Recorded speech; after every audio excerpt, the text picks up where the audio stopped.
Queridos amigos, para mí es un gran honor y una gran satisfacción acceder a la invitación que me hace Mi Tierra Televisión para que hable sobre algún tema trascendental de la historia contemporánea de España, que es un poco lo que yo conozco mejor.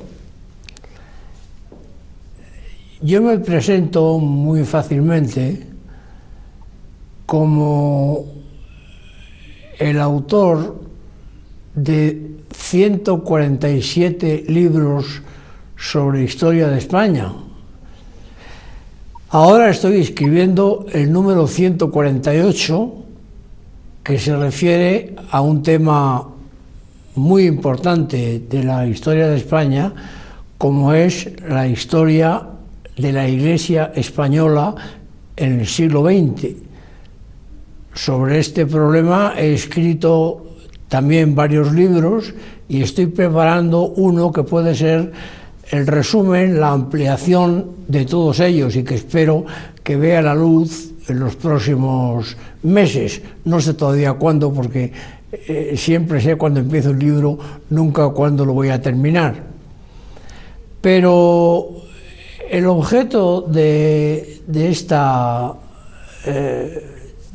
clase, casi iba a decir, porque como profesor ya durante varias décadas de historia contemporánea de España, en varias cátedras ganadas siempre por concurso o oposición, no pertenezco, no sé si por suerte o por desgracia, al reducido pero eficaz gremio de los catedráticos digitales. Ahora está de moda lo digital. Hay unos cuantos catedráticos recientemente en España que no han necesitado hacer o reñir una difícil oposición contra otros colegas muy preparados también, tan preparados como ellos, sino que han recibido su nombramiento de catedráticos pues por, no sé si será Real Decreto o Real Orden, pero en todo caso por una firma del ministro de turno, sin haberse examinado antes. Y yo, permítanme ustedes que que exprese un cierto estupor por estos distinguidos colegas que han llegado a la cátedra, como decimos en el gremio, a dedo, es decir, no por sus propios méritos, sino porque al ministro de turno le ha apetecido nombrarle catedrático. Bueno, no digo que no se lo merezcan, supongo yo que tendrán méritos para ello. Yo no los he tenido que reñir varias oposiciones a esas cátedras, una de historia y geografía en los institutos de enseñanza media, con lo cual me honro en ser colega de catedráticos del instituto tan eminentes como el señor Domínguez Ortiz, como don Gerardo Diego, el eximio poeta, o don Antonio Machado, el no menos eximio poeta, que fueron catedráticos por oposición también de diversas disciplinas en los institutos. El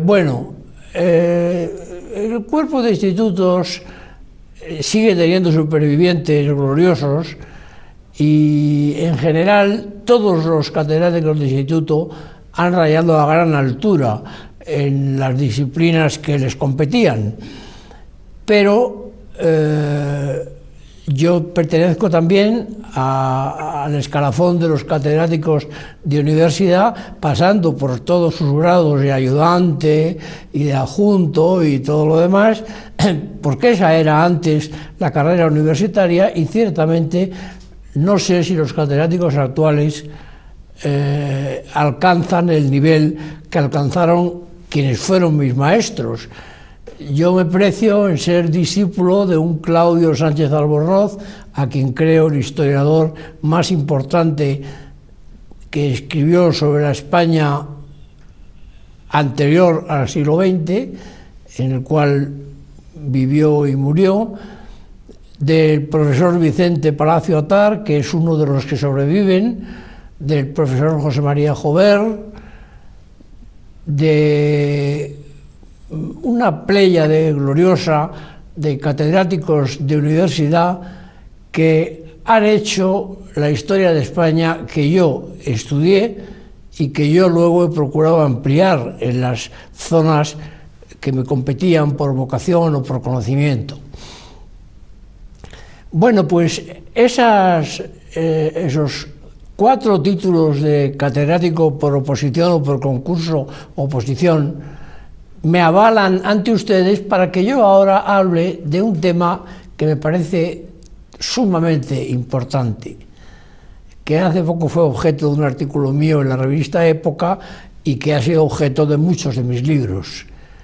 El artículo se titulaba La otra memoria histórica. Ahora se habla mucho de memoria histórica y yo, como catedrático de historia y como autor de 148 libros de historia que están ahí, están sometidos al juicio público que en cuanto a su difusión, a su venta totalmente libre en las librerías, ha sido muy alentador para mí. He pasado varias veces del 500.000 de ejemplares en alguno de esos libros, como la historia básica de la España actual.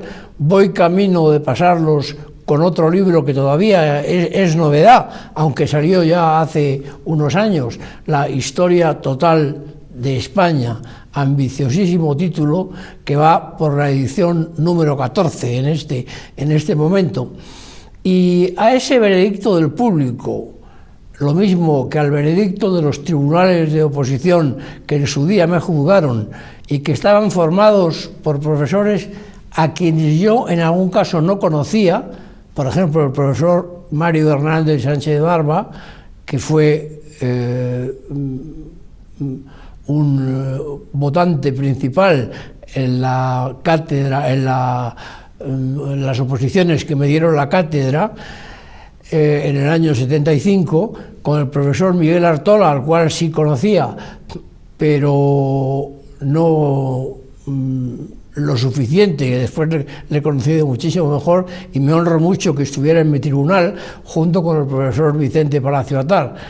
Los demás colegas míos, opositores, que compitieron conmigo en aquellas oposiciones del año 75, todavía no había muerto Franco, son todos, o han sido ya, porque alguno fallecido, catedráticos de universidad. Por tanto, aquello tuvo una gran altura y para mí es un gran honor haber ganado la única plaza que se ventilaba en esas oposiciones. ¿Por qué digo esto? Digo esto porque después, con los diversos gobiernos que nos han regido desde entonces, han aparecido otros señores catedráticos. Creo que el primero fue don Manuel Tuñón de Lara, con el cual tuve contacto y amistad, pero que, aunque sin duda tenía méritos para ello, no se presentó a una oposición, como yo tuve que hacer, sino que fue elegido catedrático digital. Es decir, entró en la Universidad del País Vasco, donde tuvo una cátedra muy concurrida y muy elogiada, pero no se sometió a la prueba de la oposición. Para mí es una prueba esencial y, naturalmente, quienes no la han pasado no alcanzan para mí la garantía de quienes sí la hemos pasado con tribunales tan importantes y ante rivales también tan importantes. Bueno, pues voy a hablar de la otra memoria.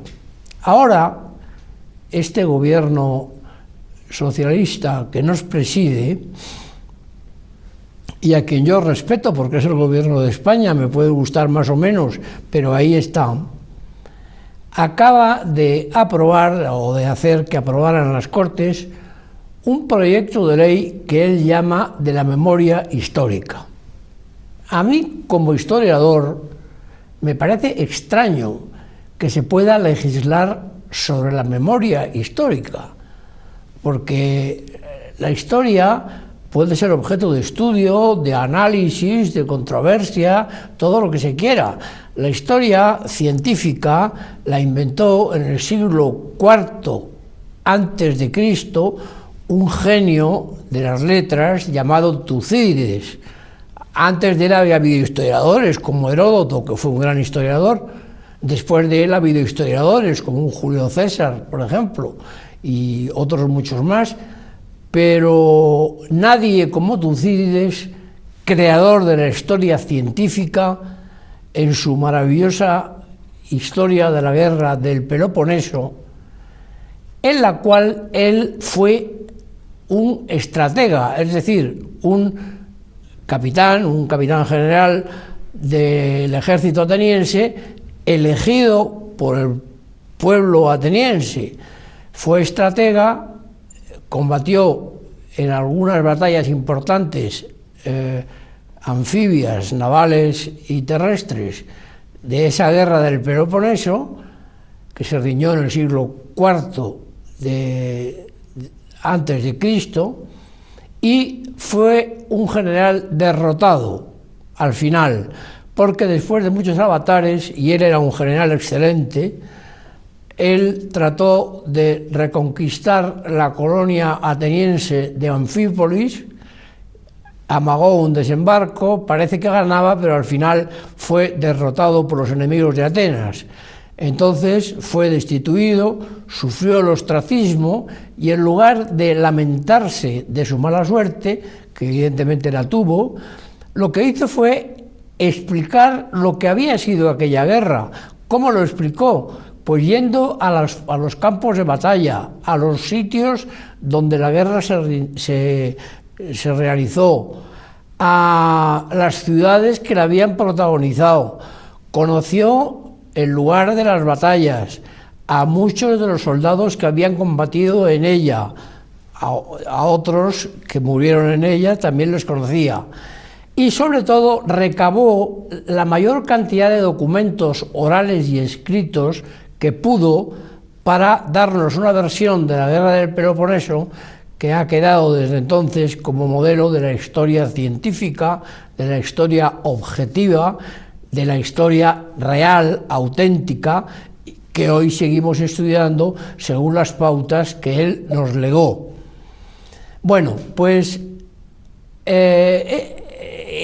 la historia es, por tanto, es un trabajo de los historiadores profesionales que se dedican a ella y que emplean las tácticas y las técnicas que inventó Tucídides. Yo me considero modesto discípulo del gran Tucídides, he leído todas sus obras que hoy se conservan, sobre todo la guerra del Peloponeso, he recorrido, como él lo hizo, los campos de la Grecia continental, de Asia Menor y de las islas del Mediterráneo, Creta y Sicilia, donde se rindió esa cruenta guerra, y sobre todo me he emocionado muchísimo con la campaña final en que Atenas perdió esa guerra en la isla de Sicilia frente a los aliados de Esparta y la propia Esparta, que tenía un magnífico ejército que fue capaz de vencer al ejército ateniense. Con la toma de Siracusa por los espartanos terminaba la guerra del Peloponeso, y que es el monumento histórico más importante de la humanidad. Bien, ese mismo espíritu de Tucídides me ha guiado a mí en esos 148 libros. En algunos he acertado más que en otros, en algunos me puedo haber equivocado en algunas cosas que he corregido siempre que he podido, pero en todo caso he procurado siempre servir a la verdad. Y la verdad es la verdad, me guste o no a mí, le guste o no a otras personas. Y ahora nos encontramos en un momento muy delicado de la historia de España, en que un importante sector de los españoles, aquellos que representa el actual gobierno socialista, parecen empeñados en escribir de nuevo la historia que todos hemos vivido, porque es curioso que la historia contemporánea sea la historia genuina. Tucídides participó en la guerra de la cual luego hizo historia, y muchos, Julio César no digamos lo mismo, y otros muchos historiadores han contado la historia que ellos vivieron. Por tanto, el ser testigo de los hechos y de las personalidades que intervienen en la historia no solamente no es una dificultad, sino que es un aliciente y una experiencia preciosa para poder escribir la historia. Con esa experiencia preciosa se pueden hacer dos cosas: mentir y hacer una historia falsa, como hizo en gran parte el gran Julio César. Publicó una historia desde un propósito de propaganda. Él utilizó la historia para subir en la política y para llegar al primer puesto de la República Romana. Desde ese puesto él quiso saltar ya al Imperio Romano, quiso ser emperador en el sentido moderno, no en el romano de la palabra. Imperator en Roma era el jefe del ejército. Emperador, en sentido moderno, en la Edad Media, por ejemplo, era un personaje que imitaba más bien que a los héroes de la República Romana, imitaba a los protagonistas del Imperio Romano, posterior a César, que quiso inaugurar César, que no pudo porque fue asesinado por Bruto y sus compañeros bajo una estatua en el propio Senado de Roma, y ya no consiguió, como él quería, ser el emperador en sentido moderno de Roma, con la reina, la bellísima reina de Egipto, Cleopatra, como su esposa. Después de repudiar a su esposa romana, Calpurnia, él se quiso casar con Cleopatra y convertirse los dos en los emperadores absolutos de todo el Imperio Romano. Estuvieron a punto, tuvieron un hijo llamado Cesarión, que estaba destinado a ser el sucesor de César y de Cleopatra, es decir, de Oriente y Occidente, bajo el nuevo Imperio Romano que creó Julio César. Pero no llegó a tiempo, porque el puñal de Bruto y sus compañeros le cerró el camino.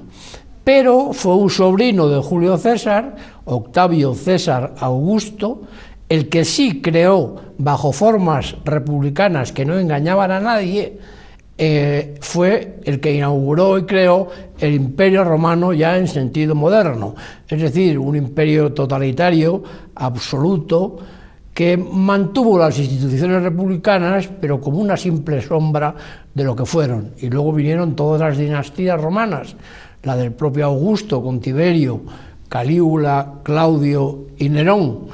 Luego después las demás dinastías del Imperio Romano, hasta llegar a la época final, a principios del siglo V, en que después de la muerte de Teodosio, el emperador romano, cristiano e hispánico, español, nacido en Itálica, la ciudad romana próxima a Sevilla, Teodosio, cuyos dos hijos, Arcadio y Honorio, pues representaron la agonía del imperio. Arcadio recibió el imperio de Oriente, dividido por su padre, Honorio el imperio de Occidente. El imperio de Occidente fue rápidamente sumergido por los bárbaros del norte, que se apoderaron de él. El imperio de Oriente subsistió como imperio romano hasta el año 1453, en el siglo XV, en que fue ocupada su capital, Constantinopla, por los turcos y terminado el Imperio Romano de manera total. O sea que duró el Imperio Romano hasta el siglo XV de nuestra era. Bueno, entonces Julio César hizo una historia, los comentarios a las guerras de las Galias y a la guerra de España, pero hizo una historia falsa. La historia de Julio César, maravillosamente escrita, es la que Julio César hubiera querido que existiera, pero no existió. Fue un invento de Julio César, fue una falsedad continua, fue una historia hecha a base de la propaganda que se hizo el propio Julio César, que utilizó esa historia para subir políticamente y llegar a la máxima magistratura de Roma. En cambio, Tucídides no. Tucídides hizo una guerra que él perdió, que él había ayudado primero a ganar y luego a perder definitivamente, y pone en esa historia lo bueno y lo malo, los triunfos y los fracasos. Acaba con una terrible batalla, la batalla de las Epipolas en Sicilia, que supuso la derrota final de la gran Atenas y el triunfo final de la también grande, aunque por otros motivos distintos, Esparta. Yo soy partidario de Tucídides, no de Julio César, cuya historia, también la de Julio César, la he leído copiosamente, he recorrido sus escenarios y he comprobado sus mentiras, porque es que realmente no dice una palabra de verdad. Él, por ejemplo, asesina a 1 millón de helvecios, los antiguos suizos, los habitantes de la Helvecia que él conquistó en la guerra de las Galias, precisamente, y él asesinó a 1 millón de helvecios, prisioneros de guerra o capturados en esas guerras. Bueno, Tucídides no fue un asesino y no tiene que, por tanto, no miente al relatar sus campañas. Julio César, de sus campañas, relata lo heroico, lo positivo, sus dotes de gran general, indudablemente, tanto en Helvecia como en las Galias, como en España. La primera batalla del Ebro la da Julio César y la gana en los mismos lugares en que se dio la gran batalla del Ebro en nuestra guerra civil, cosa que la gente no suele saber. Y sobre la batalla del Ebro hay 2 versiones, la que damos nosotros ahora, que está muy conforme a la verdad, y la que dio Julio César para su exaltación, y ahora en la nueva memoria histórica que quiere el gobierno socialista, pues se da en una versión mucho más parecida a la mentira de César que a la verdad de otros historiadores que hemos estudiado esa batalla muy de cerca, en todas sus cotas, con todos sus mapas, y que llegamos a conclusiones diametralmente opuestas a la otra batalla del Ebro que nos quieren colar ahora de manera falsa. Bueno, he presentado antes mis credenciales como historiador porque quiero decir que esa memoria histórica, de la cual además, como digo, hay una ley que todavía no se ha discutido en las Cortes. Vuelvo a decir que yo creo que una Cámara Legislativa no tiene ninguna legitimación y ninguna autoridad para crear una ley histórica. Lo mismo que yo en este momento, cuando era legislador en las Cortes, sí tenía una parte de autoridad para presentar enmiendas, algunas que fueron aprobadas, para enmendar a la propia Constitución, cosa que hice en 6 ocasiones, y otros proyectos de ley que voté a favor o en contra y que luego salieron bien o salieron mal según la votación. Pero yo como legislador no se me ocurrió, yo también era historiador, no se me ocurrió dictaminar sobre la historia de España y decir cómo había sido la batalla del Ebro. Bueno, pues en España ha habido intentos, hay intentos actuales de aprobar la historia reciente de España en el siglo XX, la historia de la República, de la Guerra Civil, por decisión de las Cortes. Mire usted, las Cortes no son competentes para aprobar cómo fue una guerra civil o cómo fue un régimen como el republicano. De ninguna manera. Las Cortes son competentes para hacer las leyes debatirlas, discutirlas y aprobarlas o rechazarlas, pero no son de ninguna manera competentes para decir que la guerra española pues se hizo por un golpe militar fascista. Esto es una ley, un proyecto, una proposición no de ley exactamente, votada en Cortes. Yo ya no estaba en esas Cortes. Si hubiera estado en ellas, hubiera por supuesto votado en contra y además se hubiera clamado en el desierto o no, diciendo que eso de que el pronunciamiento militar que en parte dio origen a la guerra civil fue un golpe militar fascista, pues mire usted, ni fue un golpe, ni fue solamente militar, ni tuvo que ver nada con el fascismo. Estoy completamente en desacuerdo como historiador de lo que las Cortes dictaron hace unos años, sin ninguna atribución para ello.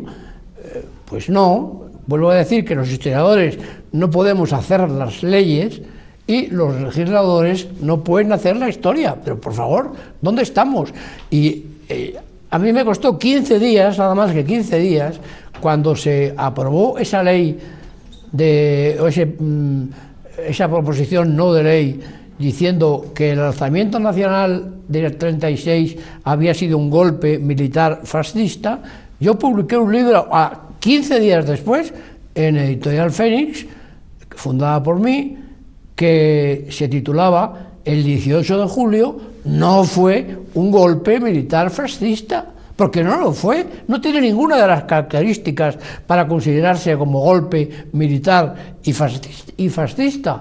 Hay un libro entero en que lo demuestro. Nadie me ha contestado a él, porque no pueden contestarme, porque yo me ponía en el plano del historiador, no en el plano del legislador, que en este momento no gozo de él.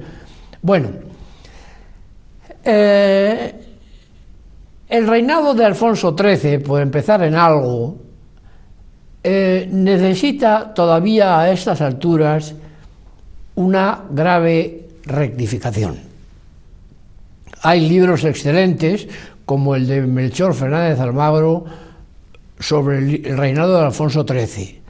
Hay libros provenientes de la derecha republicana, que en el fondo es la izquierda, como el de don Miguel Maura, que fue ministro de la Segunda República, que se llama Así cayó Alfonso XIII, con el cual estoy bastante de acuerdo, no con Maura, sino con su libro, porque creo que él actúa honradamente como testigo, como primera figura política y también como historiador. Hay cosas que no me gustan en ese libro, otras que me gustan mucho. Pero la historia del reinado de Alfonso XIII está todavía por hacer. Yo voy a presentar esta misma semana, o la semana que viene, no sé cuándo es, en Madrid, un libro escrito y dictado, mejor dicho, por un hijo de don Alfonso XIII, que ahora es infante de España, que antes no tenía reconocido este título, ahora ya el Supremo se lo ha reconocido, don Leandro Alfonso de Borbón y Ruiz Moragas. Es hijo de Alfonso XIII, que lo tuvo fuera del matrimonio, con una bellísima actriz. Libro que ha hecho en colaboración con un historiador profesional para no desbarrar en temas históricos, y libro que yo he prologado porque me parece muy importante. No es que esté de acuerdo con él absolutamente en todo, pero ya aclara muchas cosas del reinado de Alfonso XIII, que él es hijo de Alfonso XIII, eso está completamente demostrado por todos los procedimientos que el Supremo aceptó en su día, y me parece ya una aportación importante, pero no definitiva todavía. Creo que todavía el gran libro sobre la vida y la obra de don Alfonso XIII está por escribir. Ha habido ensayos muy importantes del profesor Palacio Atar, del profesor Seco Serrano, ha habido ensayos muy importantes, pero la gran historia de Alfonso XIII está todavía abierta y por hacer. Los documentos, casi todos en el archivo de Palacio, casi todos, no solamente ahí, pero casi todos están ahí. Bueno, pues ahí hay un camino para los historiadores. No hablaré aquí del reinado de Alfonso XIII porque nos llevaría muchísimo tiempo, pero sí voy a hablar ya de la República y de la Guerra Civil. Miren ustedes, Sobre la República y la Guerra Civil, en conjunto yo he escrito más de 40 libros. Por tanto, tengo alguna autoridad para hablar de estos temas. ¿Me he quedado satisfecho? No. Seguiré escribiendo sobre República y Guerra Civil, porque hay 30.000 y pico libros sobre la República y la Guerra Civil. Creo que los conozco todos, creo que los tengo subrayados todos. Además de libros hay millones de documentos periodísticos y no periodísticos en varios archivos españoles y en varios archivos extranjeros, en varias grandes bibliotecas españolas. Por ejemplo, la Biblioteca Nacional es la más importante en este aspecto. Pero hay además muchísimos documentos que están en el Servicio Histórico Militar, actualmente en Ávila, antes en Madrid, en la calle Mártires de Alcalá, leído por mí en gran parte, y hay muchos libros fundados en esos documentos de manera muy acertada o menos acertada. Bueno, la historia de la República, hay ahora un movimiento de volverla a escribir y de manera pésima, falsa. Hay historiadores que se han dedicado a hacer una historia contra la República y otros que se dedican a hacer una historia desaforada a favor de la República. Bueno, yo creo que la República Española sigue sin tener su historia. Muchos hemos intentado hacerla, algunos seguramente hemos acertado en algunas cosas. Yo resumo un poco mi posición. Miren ustedes, la República Española todavía tiene su gran historia por hacer. Y que eso lo diga un historiador de los que ha intentado hacerla, lo digo con una gran carga de humildad, pero también de realismo. La República Española se presenta ahora, por la actual línea gubernamental socialista, como un prodigio de democracia, pero la República no fue democrática. La República nació de unas elecciones falseadas.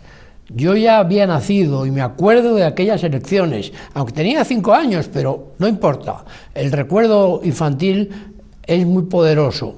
Mi abuelo era ministro en el último gobierno de don Alfonso XIII, y cuando celebraba con los demás ministros presididos por el rey en Palacio el último Consejo de Ministros de la monarquía, él se llevó una sorpresa enorme al enterarse en ese Consejo de Ministros, lo cuenta en sus memorias, Notas de mi vida, se llevó una sorpresa enorme al ver que el rey y sus ministros liberales habían entregado ya la monarquía a los partidarios de la República. Esto es increíble.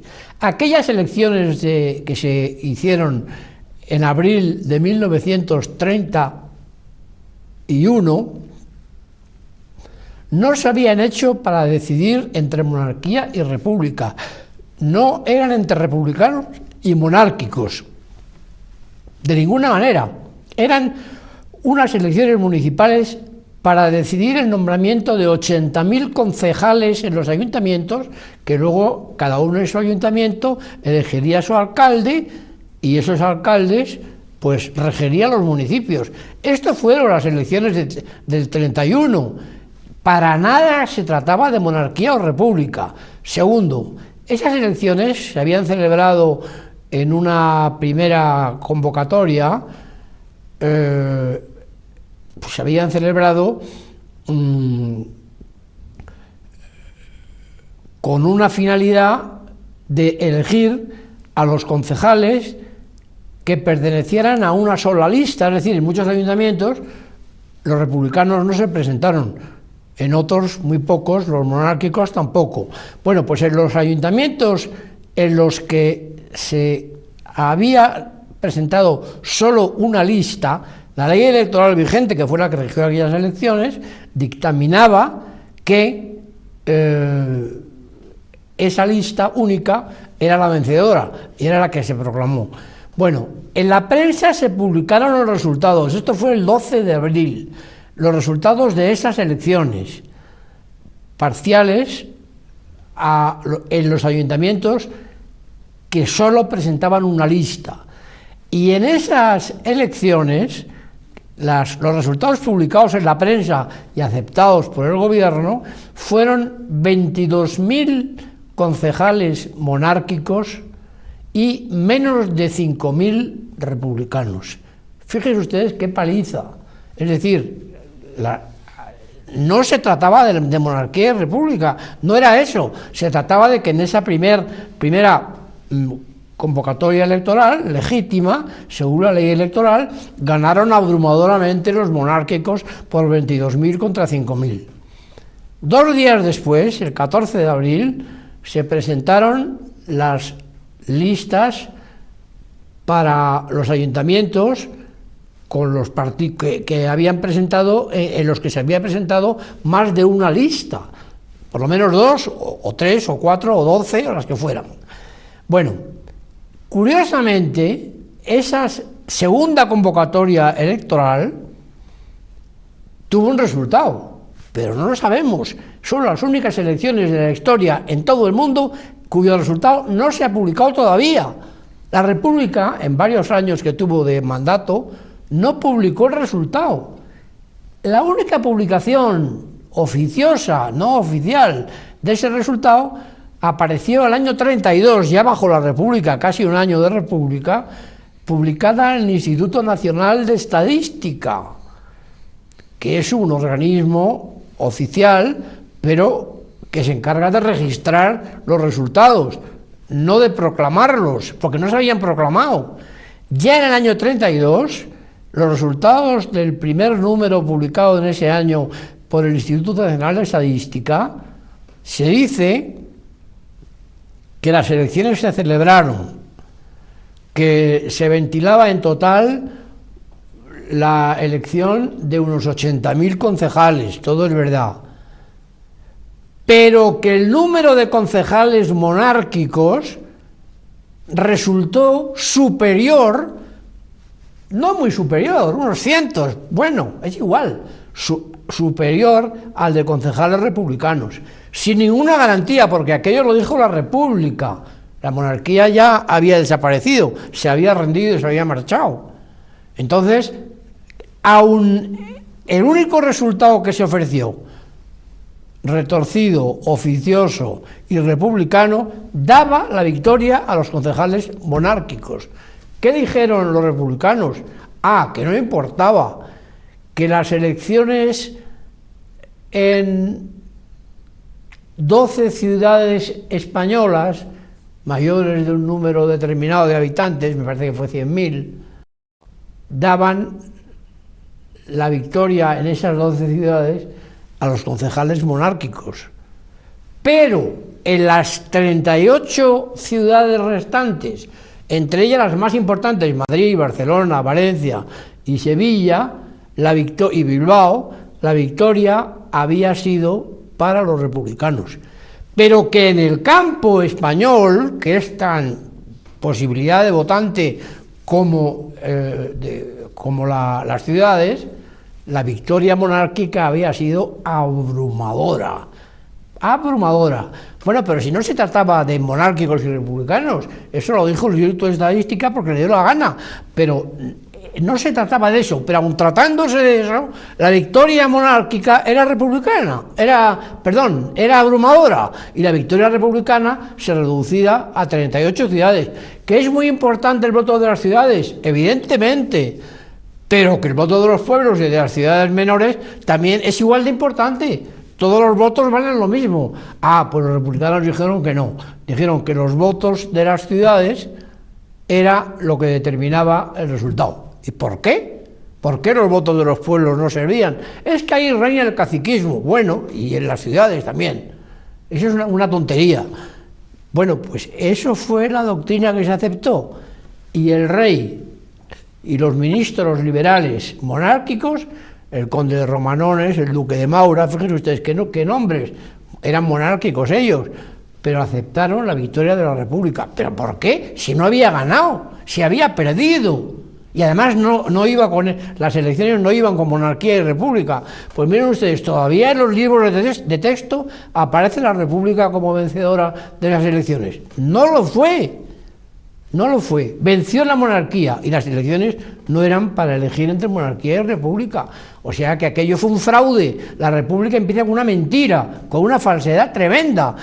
Eso lo vio mi abuelo muy claro en el Consejo de Ministros, en que dijo que bueno, que quién estaba diciendo allí que las elecciones se hacían para cambiar el régimen. Nadie lo había propuesto así. Y además que si en los datos publicados hasta entonces, que eran los del 12 de febrero, la victoria monárquica era abrumadora.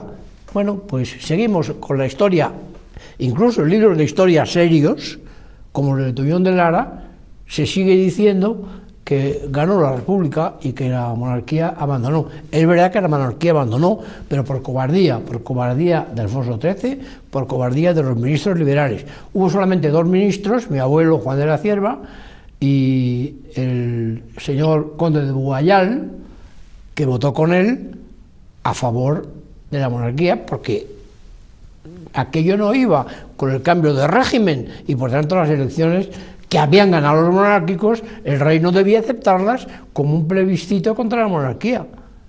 Vean ustedes el problema. El caso es que el rey se marchó y la república nació pues en una enorme mentira. El segundo gran error de la república, la segunda gran mentira, es que fue una república democrática. Miren ustedes, no es verdad. La democracia es una cosa muy clara. Es un régimen que nace de la concordia entre los ciudadanos que se dan un régimen por mayoría. Bueno, en aquella república no había mayoría, ya lo acabo de demostrar. Y aquella república, cuando ganó las elecciones, amañó las elecciones que hubo después de estas, amañó estas del 31. Amañó las que se celebraron en el mes de junio para cortes constituyentes, las amañó totalmente, las falseó totalmente. Aquello no fue legítimo, aquellas cortes no fueron legítimas. Luego aprobó la Constitución, por tanto, de manera ilegítima. Pero cuando en el año 1933 hubo unas segundas elecciones, acababa de gobernar 2 años llenos de disparates don Manuel Azaña, que era un gran político, pero errático por completo y sectario a más no poder. Cuando don Manuel Azaña perdió las elecciones de noviembre del 33, tanto él como los demás partidos republicanos, los socialistas, los comunistas, las izquierdas en general, no aceptaron el resultado electoral. La esencia de la democracia es aceptar el resultado electoral. Ahora en España el Partido Popular ha aceptado el resultado electoral adverso de las elecciones que se hicieron después en el 11M. Aceptaron el resultado. La República del año 33 perdió las elecciones, que eran legítimas, las ganaron las derechas abrumadoramente, y la República no las aceptó.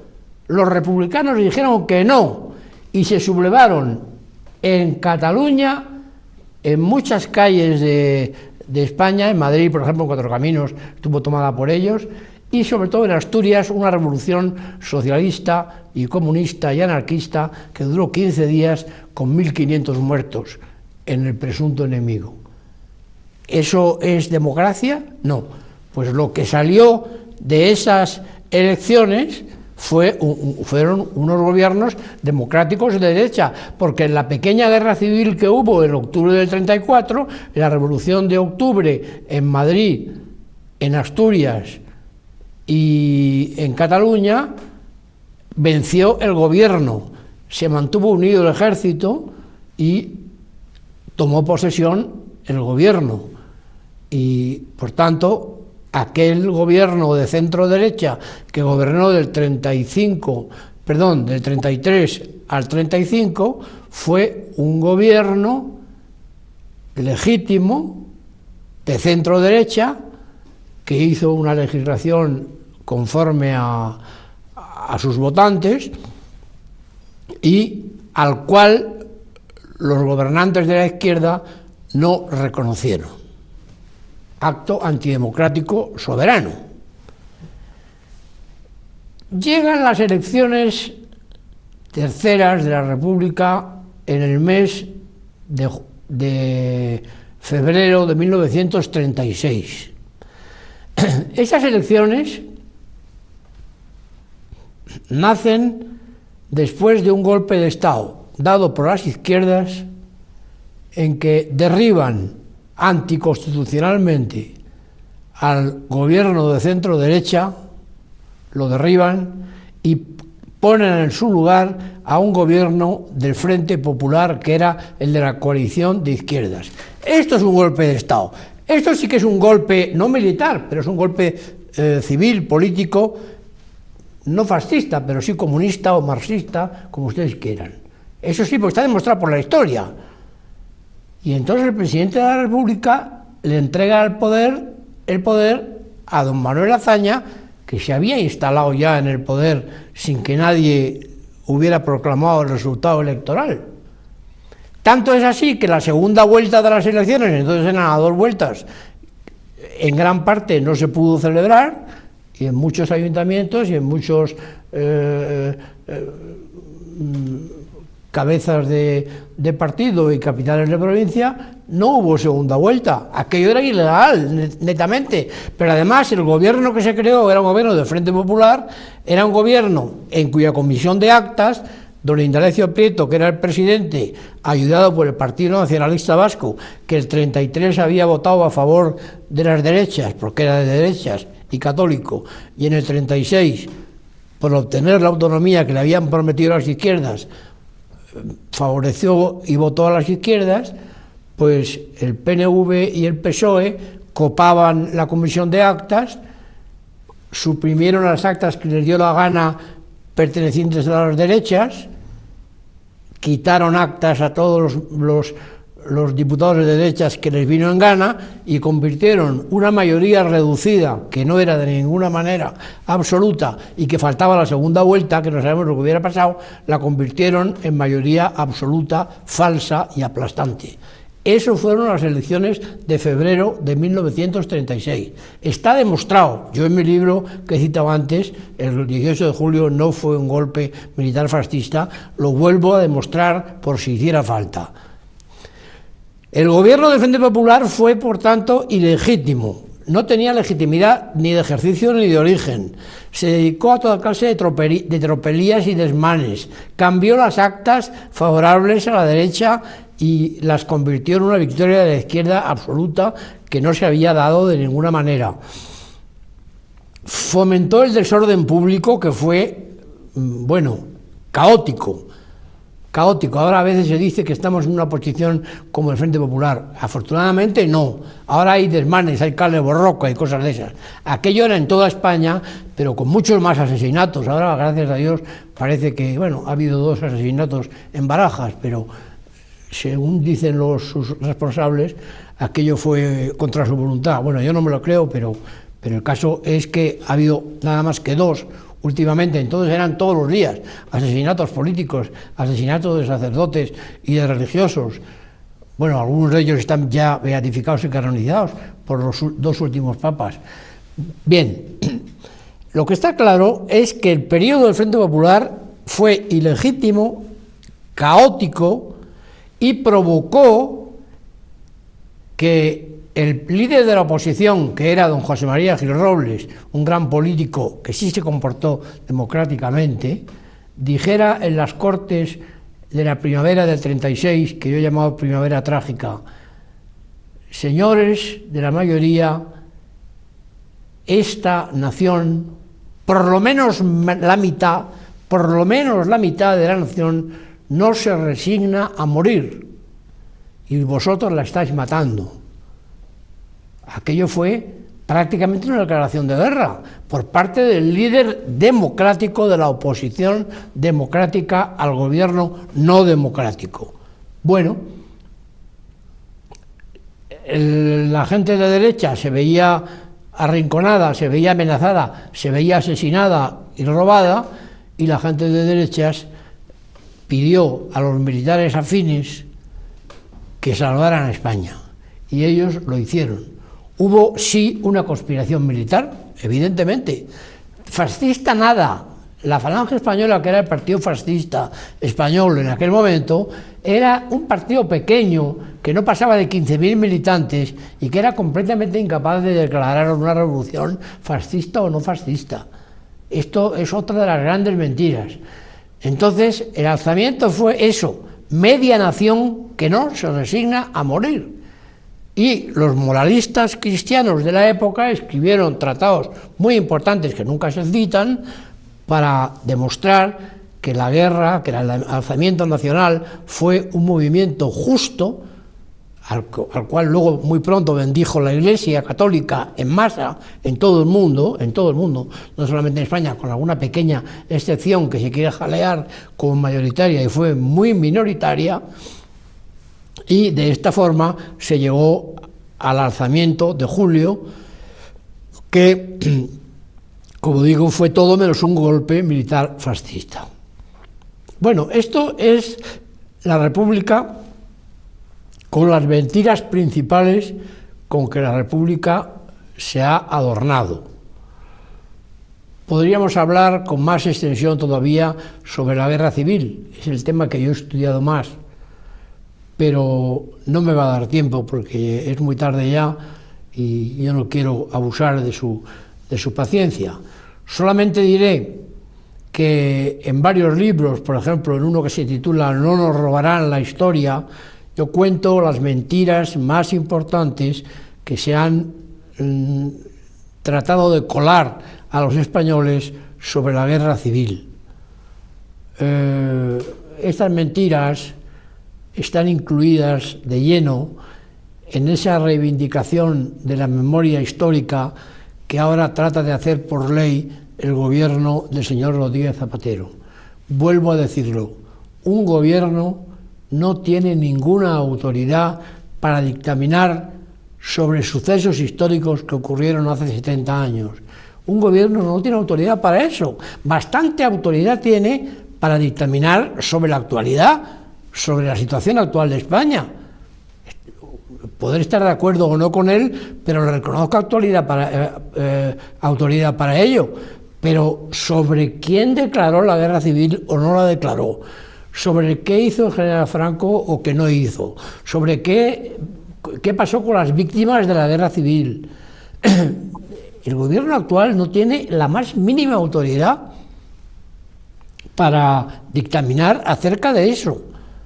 El actual ministro de Justicia, que tiene todos mis respetos, no lo reconozco, pero sí que los tiene, como tal ministro, acaba de decir: nosotros luchamos en 1936 contra los padres y ahora vamos a luchar contra los hijos. Bueno, él desde luego no luchó contra su padre, que en aquella época era miembro de la Falange Española y luego fue miembro del partido de Fraga, de Alianza Popular. O sea que él contra su padre no luchó nunca. Ahora, si quiere luchar contra sus hijos, tendrá que luchar contra sí mismo, ¿no? Es que, claro, hay que tener mucho cuidado con las cosas que se dicen. Si además ahora no quiere nadie luchar contra nadie, fuera de los locos rematados de ETA, nadie quiere luchar contra nadie.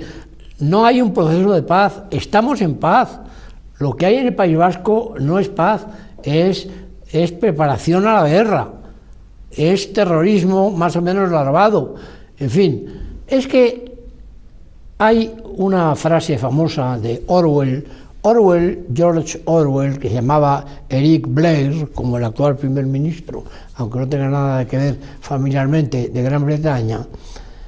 George Orwell escribió un famoso libro, 1984, en el cual él estuvo en la Guerra Civil Española, quiso ser voluntario comunista, no pudo entrar en las brigadas internacionales y entró en el Partido Obrero de Unificación Marxista, pero era absolutamente rojo.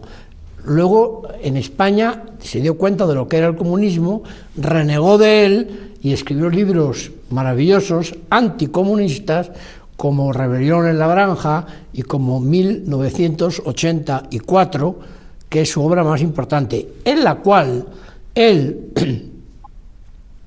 imagina al gran hermano, que luego ha salido en los programas de televisión, es decir, al gran poder de las izquierdas revolucionarias, es el gran hermano, que tiene una capacidad de vigilancia absoluta sobre todos los habitantes del globo, controla a todos los continentes y